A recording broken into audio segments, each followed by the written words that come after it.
yeah, so something I added to my collection this week, thanks to a 20% off coupon. Shout out to my sister-in-law, Michelle.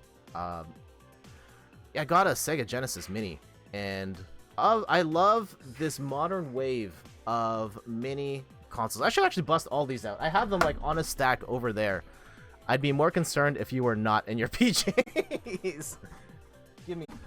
And I love the fact that we're getting these old games packaged in this particular way, having these retro mini consoles where you can play these old games in a form factor that still looks like the old thing, but still plays on a modern television, and you can up-res it to HD, and you get all these features, save states. I got my NES Classic here as well, kind of the one that really kickstarted the modern wave of classic consoles.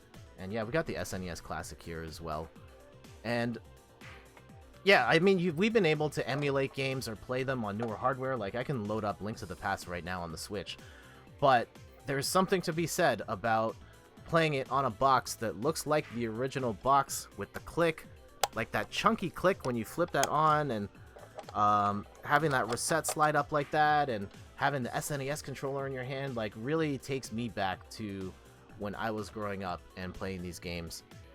And the value proposition on these things, like, trying to get a physical copy of Chrono Trigger, no box, no manual, is more expensive than buying this with 20 plus games on it. It's more expensive than getting this with 42 games on it. Is way more expensive than this thing on clear. I'm sorry. Not trying to clown on the PlayStation Classic too much. It's not great. But nevertheless, you're still getting like Final Fantasy VII on here. You're getting Metal Gear. You're getting a lot of some of the biggest games that came out on the PS1 as well. And I know this thing sold poorly and the emulation's not great, but for a couple bucks, like, you're still getting some really big time hits on here.